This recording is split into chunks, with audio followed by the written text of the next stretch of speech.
Yo, it's Flint at the Dark. I got two guests on here today. I got Miss Tracelle Young. She's running for Genesee County Prosecutor Office. And I got my main man Tip from the M.A.D.E Institute, the Broom Center, the M.A.D.E Institute. And tonight we're gonna talk about solutions for ideas that how we can curb some of this violence or stop some of this violence in the city of Flint, Michigan. You know what I'm saying? We had a bunch of stuff happen the other night that shouldn't happen, and I want to send all my condolences to the families of the injured or whoever that passed. And oh yeah, I want to say R.I.P. to John Lewis. They raided him the rest today. He was a great man. Yeah, God, I can't forget him. He was a great man. He was like one of our last ties to Dr. King. You know what I'm saying? So I just want to say that too. And I want y'all to introduce yourselves. Start with ladies first. Ms. Young. thank you very much. I am Attorney Tracelle C. Young, and I am running for Genesee County Prosecutor. I've been practicing law for 24 years, born and raised in Flint. I've seen things go from bad to worse in this area in our community, and I really think it's going to take a village. It's going to take the millennials. It's going to take voices like yours to be part of the solution, as well as mine, you know, coming from a legal perspective. We got to come to the table and come together, and we got to listen to these kids and figure out where we went wrong, because for somehow, you know, they've gone astray. And right now, people are looking at them as a lost generation. And that's not how, that might be how it is now, but that's not how this story ends. And so that's why I'm happy to be part of this conversation. Absolutely. Absolutely. Go ahead, Tip. My name is Timothy Abdul-Mateen. I am a co-founder and currently community consultant for the M.A.D.E Institute. We provide comprehensive programming for returning citizens and at-risk youth in the area of workforce development, life skills teaching, transitional housing, health and wellness programs.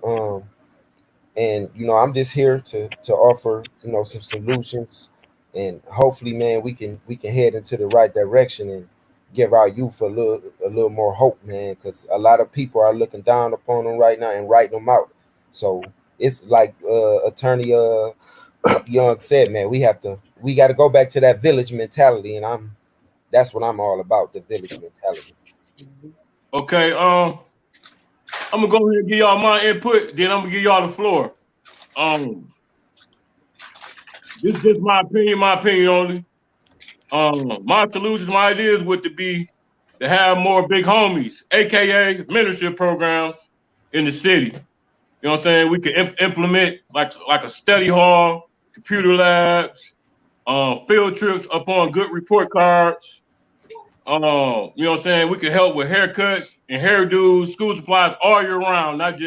We just let them know we there from all year round, not just the beginning of the school year.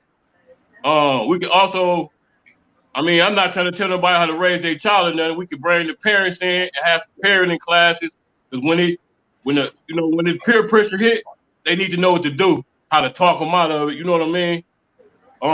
And the kids need to know that we there available for them 24 hours, 7 days a week. You know what I'm saying? If they need to call us at 3 a.m. in the morning because they might about to make a bad decision, you know what I'm saying? We need to get our butt up out the bed and go handle that. You know what I'm saying? So, I mean, that's where I'm at with that. So, my slogan is, we ain't gonna wait on the government assistance. We ain't gonna wait on the state assistance. The hood gonna save the hood. You know what I'm saying? We on Alma and Saginaw. Me and my cousin Stony C, we got both corners. And, you know what I'm saying? Anytime anybody need us, you know what I'm saying? That's what it is right there. And I'm gonna turn it over to you, Ms. Tracelle.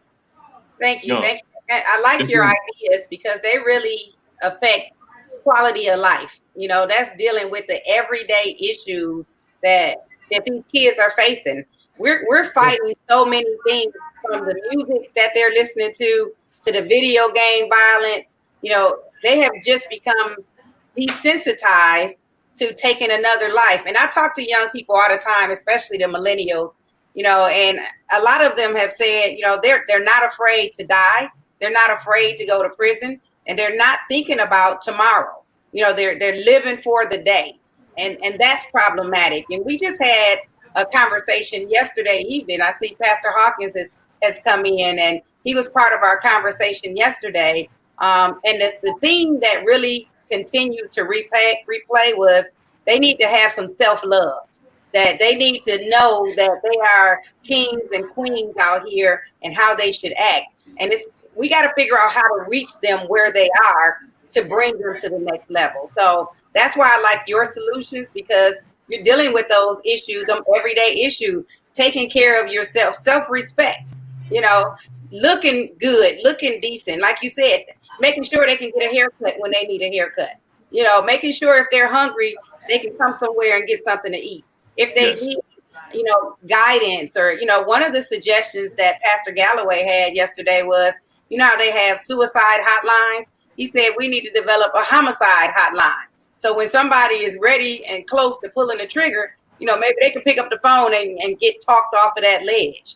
So, there are some things we've got to be creative. We've got to do things that have never been done, because I don't think we've seen a generation like this, and 12 people got shot that night. 12 people, one died. And we're talking different locations throughout the city. So it's time for us to do things new, and we all have to step up and do our part. Yep, yes, ma'am. How you introduce yourself, Pastor Hawkins? Well, thank you, bro, for having me on. Jeff Hawkins, pastor, Prince of Peace Baptist Church, and certainly, I just consider myself a voice in this community, trying to help any and everybody, better quality of life overall. So thank you for having me, bro. You know that. No problem, sir. Let me get your input, Tip. Yeah, man. One of my things is creating safe places for the youth. We don't have a lot of safe places, and the ones we do have, it seems to be like an age limit. A lot of these youth that is participating in this violence are the youth that's probably already out there. The ones that's gonna be hard to get, because they already they've been desensitized to violence, to all these things. That quality of life isn't best, so everything they do is really a move of survival.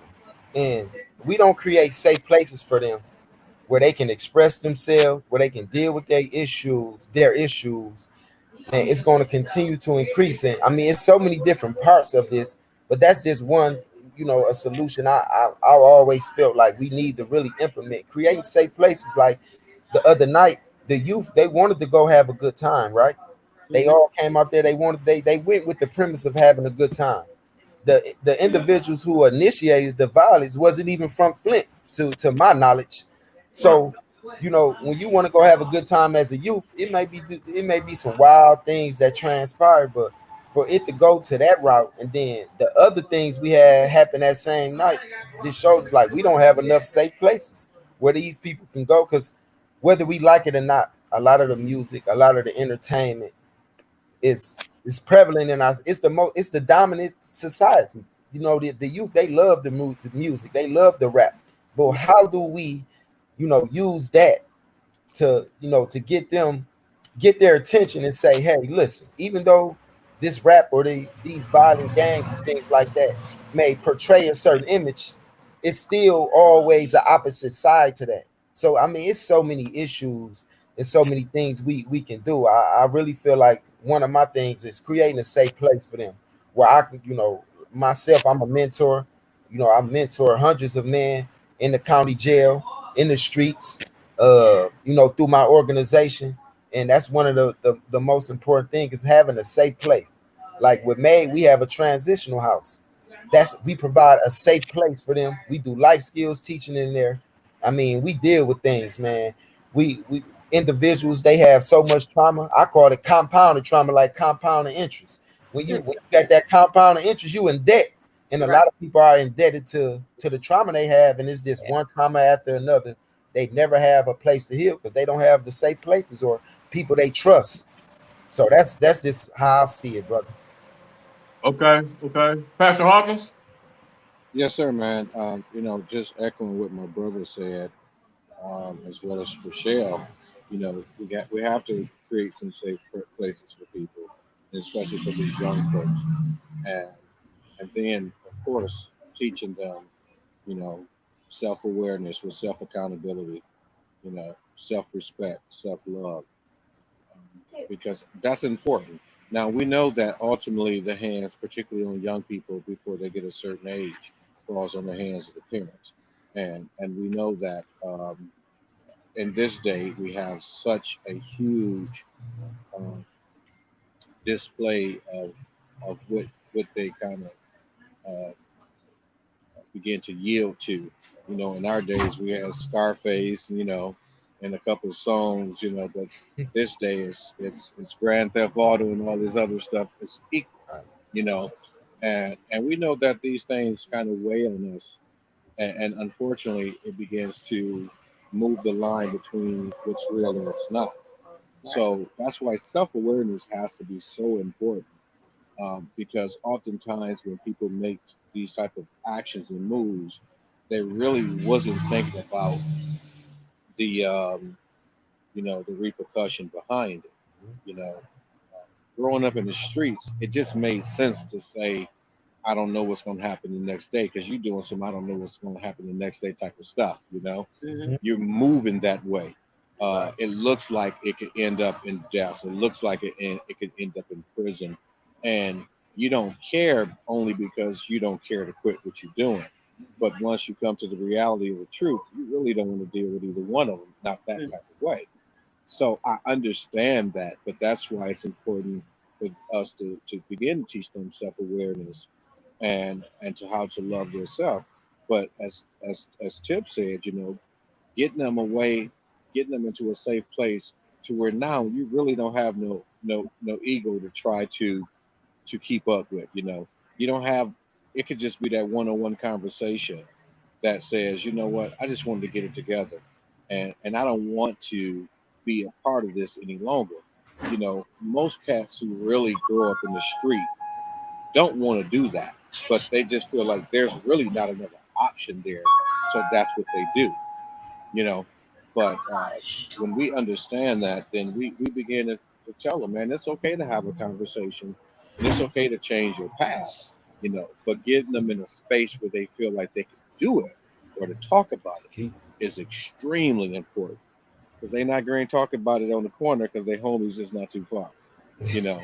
So they're not Right. going to do that, Yeah. but they will talk about it to a one-on-one, and really quick. That's why I appreciate what Tip is doing and Leon is doing, because these brothers who's younger than I am, they can have a better conversation for the most part. And that's something I understand. I don't have a problem with sending somebody their way, because the whole idea is to help that person. One person don't have all the tools. We send them to somebody who can help them uh, far better, because the objective is the person getting the help that they need. Right. Okay. I got somebody in the comments. They said, how can we stop these illegal parties? Miss Young? That's a whole new thing right now. These pop-ups, when they're pop-ups, they have this means of communicating that's almost backdoorish, to where they kind of SOS coding each other, and you really can't get ahead of it when they're doing it the way they're doing it, because they literally pop up. You look up and it's a Social thousand media. people in one place. So, Pastor Hawkins, I know we were talking yesterday, and you were talking about activity that goes on that is kind of a safe place, like Tip was referencing, that's similar to them, how they congregated at Hallwood Plaza, and it takes place every weekend, but there's not the violence, there's not the shooting, I saw video from that night, and it's to me it started with some females started fighting, and I have to commend you guys, because I really think a great part of the problem is with this mass incarceration issue. So many Black men were taken out of our community and out of our homes, that a lot of these young men, they don't have that person in their house that's saying, no, boy, don't do that. Don't say that. Don't dress like that. Don't go out that way. They're lacking that guidance. So to me, you all are stepping in and bridging that gap for them. And that's what's needed so desperately, as well as, for me, I mentor girls.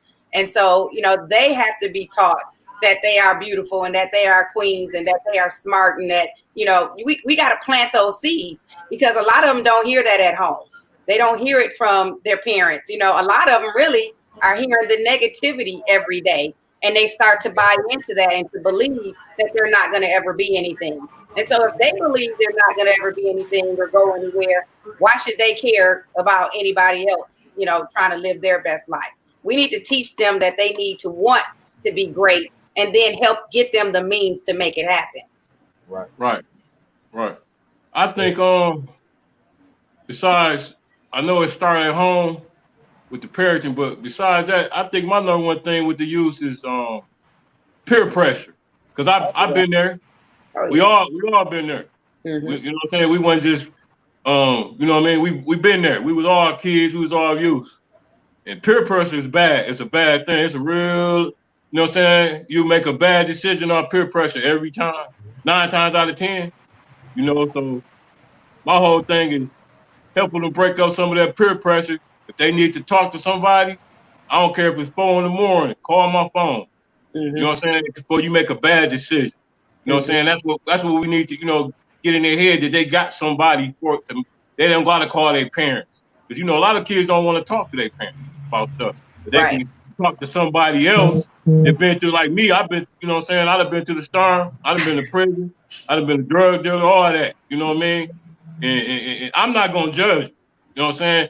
When somebody else might judge, you know what I mean? So we just gotta get them to understand they got a big homie or a big sister to call. You know what I'm saying? Their mama might be sitting in the next room. Call your big homie. Right. You know what I'm saying? I'll pull up. Tip will pull up.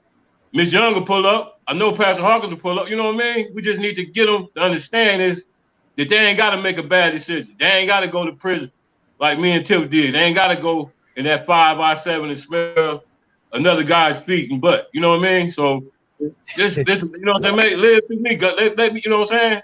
That's all I'm trying to get them to see. And I'm just trying to get them to see that they got somebody that cares and somebody we can talk it out before you make a bad decision. And you know what, Terrence, man. Another part of this is, man, we have to hold our culture accountable as well. Absolutely. We definitely got to hold our culture accountable. I mean, I love our culture. I love the things we have produced and we continue to produce, but it's a lot of detrimental things, behaviors in our culture that influence the youth. And if we don't hold them accountable, for one, like the music, people don't understand. Like I love music. You understand? Now I'm at an age where I'm able to deal with it. I'm able to decipher the message and things like that, and not allow it to influence me to make a bad decision. A lot of our youth are so impulsive. Then they hear this music that's being promoted to them purposely. You don't hear the conscious rappers like the Talib Kweli. They do that on purpose because they don't want you to hear that message. So they put the music out there that promotes genocide, menocide, and it has the influences on them. And we gotta hold ourselves in a culture accountable. That's why another solution I came up with. Actually, me and my little cousin, he's 23, 24. He started a nonprofit called M.A.D.E, Music, Entertainment with Therapy and Artistry. And one of his things is he want to use the music and the entertainment and the artistry to implement therapy for the youth to deal with the trauma that they're going through. And part of that is kind of desocializing them from what they've been socialized to, what they've been exposed to. And then once you desocialize them, now you begin to re-socialize them with positive values and positive things and life skills that can, give them the power to make better decisions, to deal with peer pressure, not to be impulsive. Hey, to piggyback off what Tip said, he absolutely correct, because it seems to me the most negative music that's coming out now is the biggest music. You know Yep. what I mean? You know, that's who making the most money. The most negative, the most negative music. It's the most negative rappers. No disrespect, they making the most money. And Tip is absolutely right. And it's done. And the record company's doing it on purpose. You know Oh what I yeah. mean? They want that message, that negative message. They know the black youth's gonna follow and all. You know what I'm saying? But see, they backfire when the suburb kids jumping on now. So you know what I Right. mean? So, but that, you know what I mean? That's true. That's true too. All the most negative music is that's the biggest rapper. The biggest, you know what I mean? They, you know what I mean? Make 40, 50,000 a show. These guys 17, 18 years old, man. They, And, they, and they never, they ain't even got albums out. They just got big on Instagram and they getting 40, 50,000 a show. No disrespect to them, get their money, right, but they don't know. Yeah, it's they don't just, know no better. right, they Yeah. don't know no better. And I heard the record companies are putting life insurance on when they sign them Wow. because you know the life expectancy, like all them Chicago rappers. Man, I Hmm. heard the record companies cleaning up. They assign them, you know, they give them Wow. 100,000 or something, and they assign they make them sign some life insurance, and they killing like crazy in Chicago, and the record companies getting paid. It's crazy, man. You know what I mean? It's crazy. And you know what, brother? I want to piggyback on something. You know, even like Tip said, man, the culture has to be accountable, and there's so many layers of this thing Yeah, that we know. But this is why accountability is everything. Mhm. So we, I try to be conscious not to believe that everything or everybody is so far gone that even whatever little part I do won't make a difference. If I'm riding down the street and if I see a car with a student driver in there, I want to do the right things because I don't know who's in that car. I don't know what young person is in that car. But if I gotta change lanes, I'm gonna change lanes legally because that young person in the car could be influenced by it. That's when we hold accountability to a whole nother level, to where we're not doing it when people see. We're doing it because we don't even know who might pick up on that habit. You right. know, like I say, my generation, Scarface. I can remember when I first seen Scarface. Um, I can remember those things and how it influenced us. Yes, sir. So everything influenced us to some capacity. So when we're talking about changing the culture, which is one of the difficult things because you got to change the mindset. Right. You Yep. must take everything you do in accountability that somebody may see this and they may somehow be influenced by it. So what we want to do is make sure that whether we see them or not, they influence positive if they see it. Hmm. So it's so Yeah. big, it's so huge, and every little step count. You know, Yeah. no matter if we know them or not know them, but if we think it's a youth, we want to do whatever we can to make sure we portraying a good message in front of them, just in case later on they may pick up on it. Right. Mhm. Well, you know, every generation has a bad influence. You know, like you say, our generation it was Scarface and stuff like that. Yeah, I mean, I ain't saying we was saints or nothing, because I done stepped over a lot of bodies at the Beaver. I ain't gonna lie to you. You know what I'm saying? I ain't gonna, you know what I mean? But this some next level stuff. It is. Pastor, in all my years, I've been, you know what I'm saying? I've been in Flint, Michigan all my life.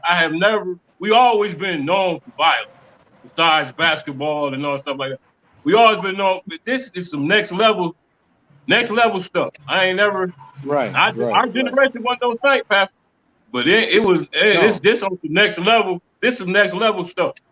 You know what Right. I'm well, saying? think about it like this, brother. It's always like this. You know, everything always progress, Yep. and even habits do. It always intensifies. So, uh, and then, but every generation is a product of the generation prior to. Yeah. Right, exactly. So we brought some things on that our parents did, but then we just added some extra sauce to it, you know, in the next generation. And now we see a We just grew generation, up, Pastor. exactly, but now we see a generation that's being influenced again by far greater, far more, and they're just taking it to another Yeah. level. Yeah. So They just take it to we another just level. see, Yeah. yeah, it's just being intensified. But those those measures, those things that we learned, every generation before us learned it for those who wanted it, and then generations that's now are coming can still learn it, you know. And Right. so, but those things had to be taught, just like we had to learn, we had to teach them. You know, somebody asked the question, like you said, can we Yes, sir. stop the pop-ups? You probably won't ever stop the pop-up, but what you can do is get in front of some of it and create an atmosphere, and like Tip said, a safe place. Think about it. When we was young, we love to hit the strip. You know, we love to do those type of things. We Right. don't want to we don't want to take that from them. We just want to teach it. Right. You know, I taught my children how to date. You know, a lot of parents say you're too young to date. No, you better teach them how, because if you don't, they're gonna do like some of us did. They're gonna do it anyway, the hard way. Go. You know, so we have to have those safe places. We have to teach them. You know, and once we teach them, and again that self-awareness, they'll grow, and they'll grow in themselves as to what they should or shouldn't do, and what they should stay, go towards or stay away from. But we can't be hands off and let them do it themselves. It's a bad thing when a blind person wandering around in the dark. Right. Absolutely. Absolutely. Well, Miss Young, I know you're not in the prosecutor's seat yet, but how would you would have handled this last weekend's violence? It would have came across your desk. How would you would have handled it? You know what I Well, mean? Or, you so know, you gonna get charged and how and all that. You know. so gun violence, number one, is a big problem in the community. But I have an issue with how they've been dealing and handling. They're only taking people off the streets with the guns, knowing that these guns are being brought in our community by the truckloads, and they're not getting the people who are bringing them into the community and putting them into these young people's hands, which is wrong. Don't get me wrong. If these young people are out here with an illegal weapon and they're pulling the trigger and they're reckless, they have to pay a price for that. They do. Right. But we have to understand, remember, the lead crisis is now about 5-6 years old. So when you look at these kids now that are a bit impulsive and have some behavior, some attitude issues, a lot of that could have been impacted from the lead crisis. So we need to have, what I would like to see is a lead court, where if we can show that these kids were exposed to lead and that they're now having these issues, and prior to that there was no indication of bad behavior, we Right. need to find ways to help these kids to redirect. So I'm a big believer in second chances.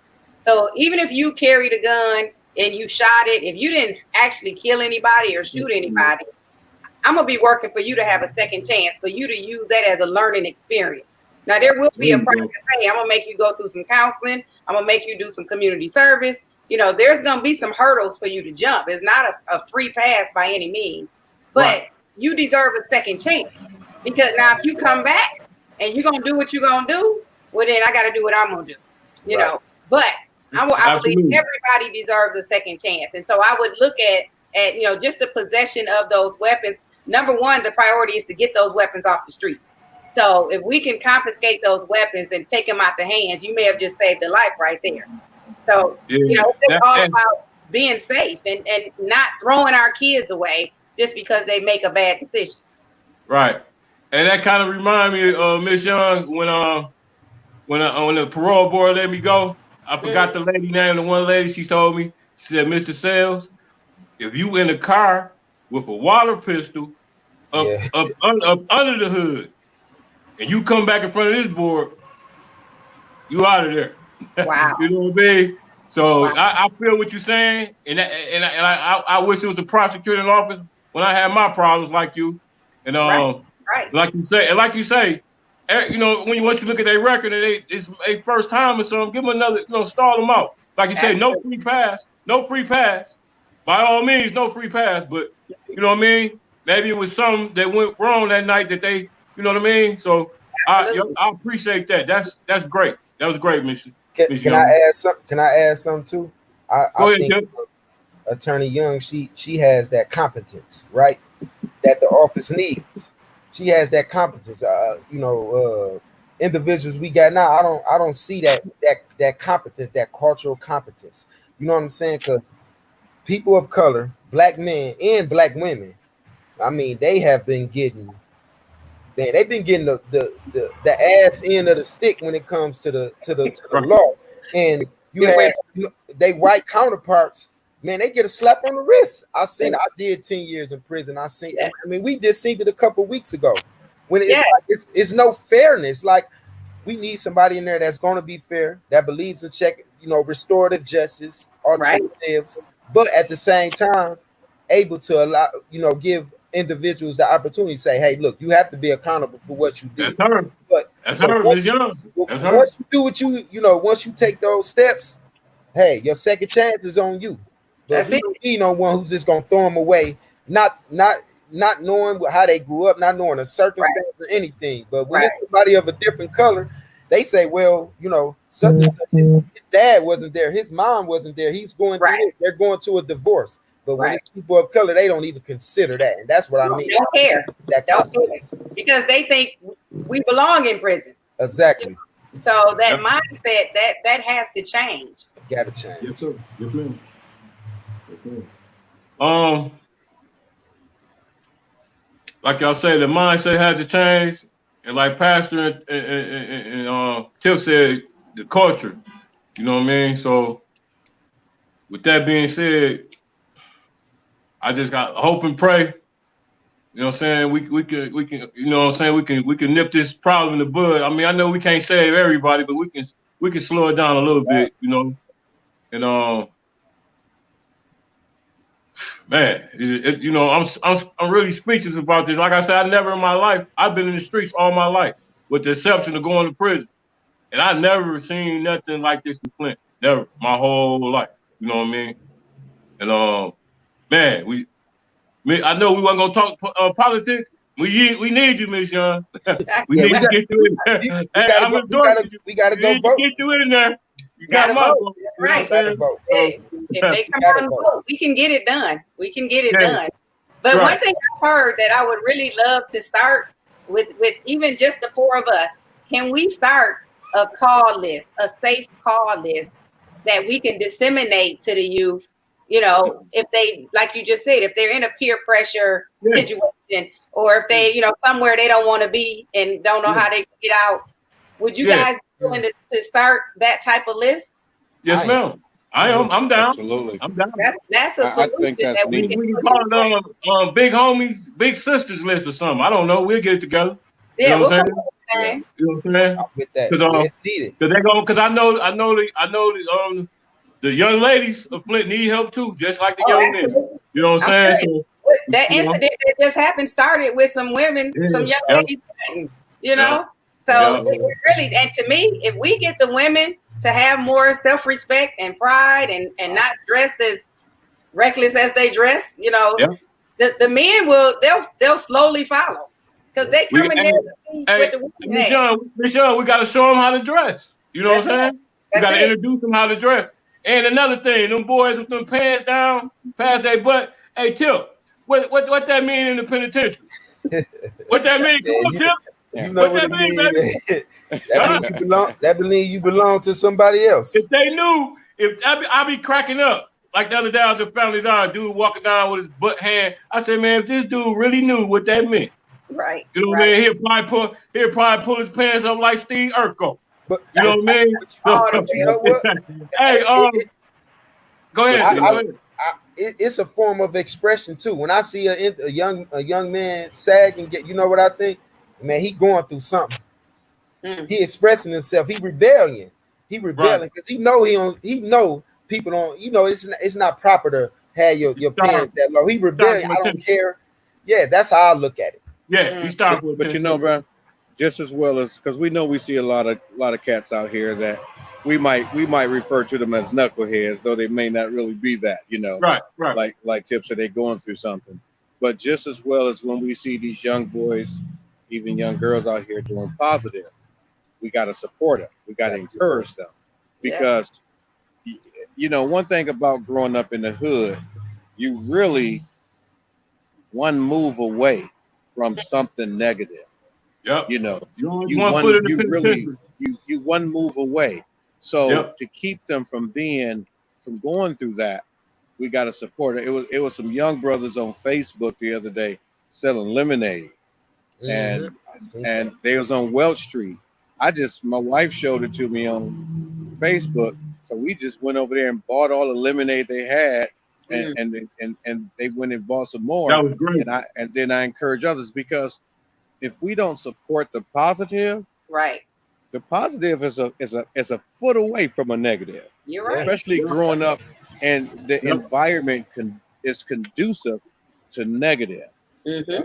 Yeah. And when it's conducive to that, you almost, you ain't never sold no drugs in your life, but you almost got a bag in your back pocket because it's so close to you. Right.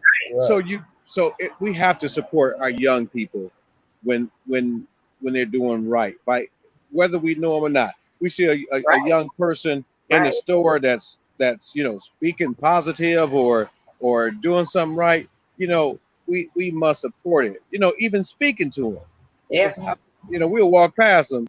It says, "Hey, how you doing, young brother? Hey, my little sister, how you doing?" Mm-hmm. Just to show them some love, because it's missing something terribly. We got to make sure that we do that. My son, he's 4 years old, and every time the lawn care guy come over, he gives him $1. He give him a job. He give him $1 to move the leaves and stuff out the way. And he's 4 years old. He told my man, he was like, he said, "I really appreciate you giving me this job." He's 4 years old. And that's what he told me. And I want to keep him in that mind state. He got to break the chain that his daddy went to prison. You know what I'm saying? I let my mama down and everybody else. I got to break the chain with him. You know what I mean? Right. He said, he be telling me he want to be a police officer. I'll be all for it. He be saying he want to be a fireman. You know what I'm saying? So, like you say, it starts. That's where it starts at. That's it. You know what I mean? That's where it starts at. You know Positive what I'm words go a long ways. And another thing, Miss Young, I know you're gonna do this. Please hold them suburb kids accountable for what they do too. Just because they live in Clio. I know you not though. I just want to say that. You know what I'm saying? Hold them accountable as the guy hold them accountable as the guy that live on Avenue A. Just like, you know what I mean? Hold them accountable. Hold them accountable, Miss Young. You know what I'm saying? Because they includes law enforcement have to be held accountable as well. Oh yes, right. Yeah. So the accountability is like Pastor Hawkins said. That's where it's at. That's period. Exclamation point. That's it right there. Accountability. If you do your job, you won't have any issue with me. But if you violate somebody's constitutional rights, there's a problem there. Yeah. Right. Do it right, and you won't have a problem. But that goes, it's not about your race at the end of the day. It's about your behavior. And it's about, it's a humanity issue. But blacks have been behind the start line for so long. It's time for us to at least come up to the start line. Yep. We want to finish on time too. Absolutely. Level the playing field. That's all it is. Okay, hold on, y'all. I got somebody put a question up. They said, that's my cousin. He said, would it help to hold parents more accountable for their children's action? I know the youngins are the ones wilding, but the parents are out there with the kids. Out there with the kids. Instances, and you can't say nothing to other people's kids nowadays. And that's the community MO. That's a hard one because, I just think back when I was 16. You know what I'm saying? The things I was doing wasn't nothing like my mom raised me to be. Right. You understand what I'm saying? So to hold her accountable to a certain extent would have been wrong on so many levels because I'm at the age of maturity. Even though I'm not fully developed, I'm making rash decisions. And in the midst of that impulsive decision making, I really don't feel like you can really hold the parents accountable. But we do have to get back to what Miss Young said, village mentality. Mm-hmm. If you see my child doing something, correct that behavior.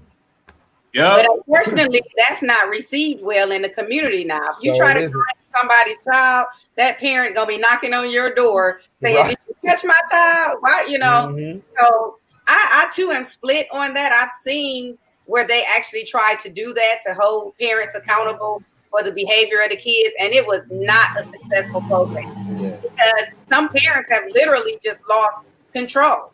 And if if they're doing the best they can and they have to work, and now you want them to be basically babysitting this child, who's already rebelling and trying to get into trouble. It's a hard road to toe, to hold that parent or lock that parent up, because some courts have tried to lock parents up behind that. Exactly. And I just can't get behind that. If you touch them nowadays, Miss Young, protective service is gonna be knocking at your door on the next morning. That's I mean, true. what can you do? So I can't. I feel the parents a little bit. What can you do? Because if you get the old fashioned whoopings like we used to get, child protective services be at your door.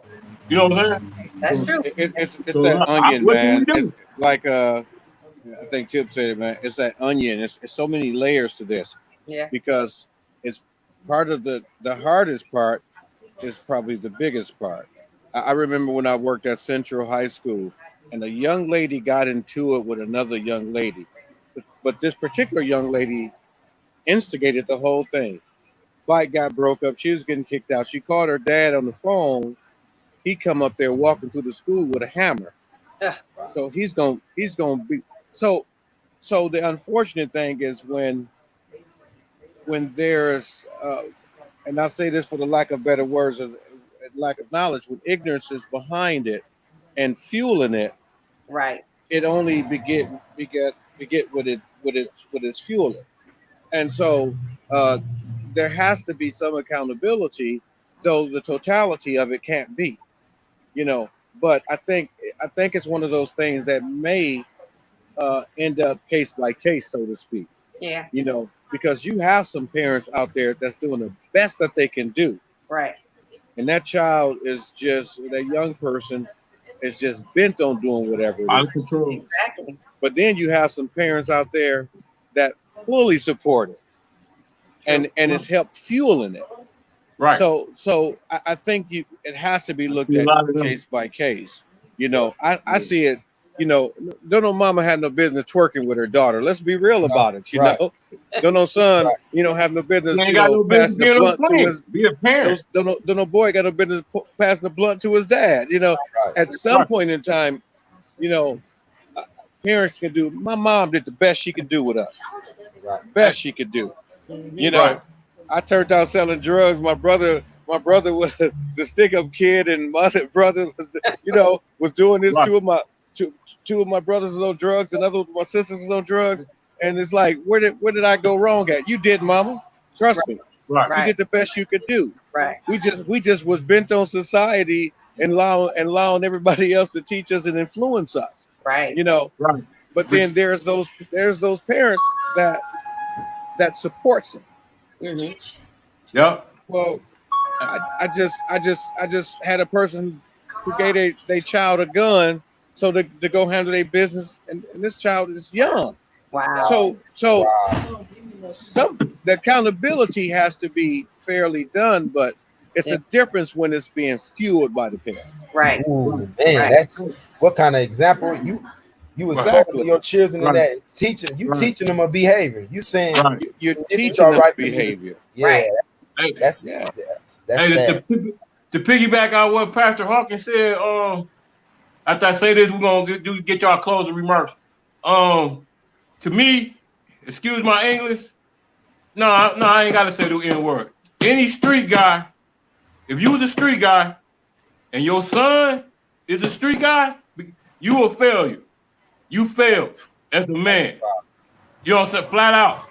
If you was a street guy, if you was a drug dealer, a stealer, a robber, whatever it may be, and your son, you didn't break the chain, you a failure. You know what I'm saying? That's just my opinion. You know what I'm saying? I think that's right. Case by case. Okay. I think it's case by case. Okay. It's only so much you can do. I know individuals who they did the best they could with the best they had, and they son, did what he wanted to do. Right. Hey Tip, let me get your closing remarks, brother. Yeah, so my thing is, like I say, bring back that village mentality, like Attorney Young said.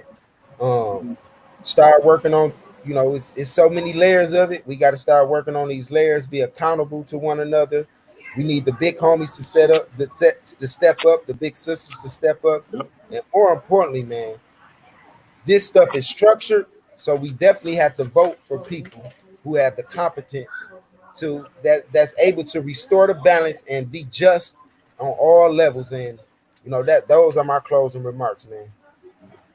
Okay. Pastor Hawkins. Yeah, thank you, brother, for having me on. Truly, man, and I appreciate that greatly. Like you say, it's time for the older generation to really step up. You know, we got to be really conscious of what we do because somebody can see it. I'm so conscious of what I put out there on Facebook, not because I'm grown, but because I'm influenced, and I just want to be conscious to make sure that if I'm at any measure influencing any young person, it's in a positive way. you know I'm all in terms of doing whatever it takes to help and bring better quality of life, particularly to our young people, so that they can have a better chance. So I think Tracelle made mention of it, that if they need to call us, we need to have those type of hotlines, you know, and we need to be really ready for some tough conversations, and Absolutely. Yep. then really, you know, be ready to really, not blast them out there, but to show them that type of love, show them that type of support, and show them a way that they can come from out of that. I've had brothers come up to me that was still out there slanging. And I just asked them this, man, what's your exit plan? Hmm. You gotta have an exit plan in this stuff. I'm not agreeing with what you're doing. I get it. I don't agree with it. But if you Right. don't have an exit plan, trust me, it is going to devour you. So let's have those tough conversations and do whatever we can do to help our young people, so they can have a better quality of life. All right, Miss Young, your closing remarks. So thank you for allowing me to be part of this conversation. I think these are the conversations that are the beginning of a step in the right direction. And, as you indicated, this conversation was about developing solutions. And so, I was glad when we can have these conversations versus playing the blame game or, finding excuses why we can't do this or can't do that. It's time for all of us to step into our roles and be responsible, not only for ourselves, but for our next generation that's coming. I'm running for prosecutor because I have a 27-year-old son. He has his bachelor's degree, he has his master's degree, and he's currently in law school, and he'll be a second generational attorney. But I do know if the wrong police officer gets behind him and pulls him over, he may not get a chance to say a word. Right. So I understand how far-reaching, these issues are as it relates to law enforcement, police brutality, excessive force, violation of constitutional rights. But I also understand that we have to start taking more pride and self-respect in who we are. We can't say stop killing us to the police and then we turn around and we're killing each other and act like, we get a pass. We got to be more accountable for each other, and we got to communicate. And again, it starts with conversations like this. So I am going to generate this call list, guys. So don't think that this is gonna go fly by night. We're gonna do That's this. what's up. Yeah, we're I'm gonna do ready. I'm this. ready to work. It's gonna be hard. Like Pastor say, it's not gonna be easy. I'm ready for it. Let's And you go. know what? If it was easy, I wouldn't recognize. Everybody do it. Right. Everybody do. That's right. So That's right. I don't expect it to be easy, but where we are is by design, not by default. So Right. we have to design our way out of this. And it's up to us. Nobody's going to come Mhm. save us. We got to That's save right. us. So, Okay. just thank you for letting me be part of the conversation. If you guys need anything from me, you know how to reach me. But right now, it's time for change. And I would just encourage everyone to vote on August 4th. Absolutely. Hey, Terrence, I want to say this really quick, man. And Yes, and sir. Tracelle know me and Tracelle, that's my homegirl. So if I call her Tracelle, please, she know this, but I say this publicly, It's and all it's good. not to any offense. And of course, I respect her position as attorney, and I respect her position as a candidate. I support her wholeheartedly as a candidate. She knows that. Yes. So I'm so comfortable with people I'm comfortable with, that if she called me Jeff, it wouldn't be no slight to me at all, because reality is that's my name. But so I want to just say it publicly. No harm when I say Tracelle, but I respect her as attorney, and she knows that wholeheartedly. So I just wanted to put that out there. All right, man. I appreciate each and every one of y'all coming on. We got to stay in contact. We got to implement that program that Ms. Young talking about. Yes. And I'm in contact with all y'all. So I appreciate y'all. Thanks for coming on. And Ms. Young, we're gonna get you in there. I ain't worried about it. Let's do it. I appreciate your support. It's gotta happen. All right, man. All right. Take care. Thanks, everybody. Take care, everybody. Peace. Peace. Peace.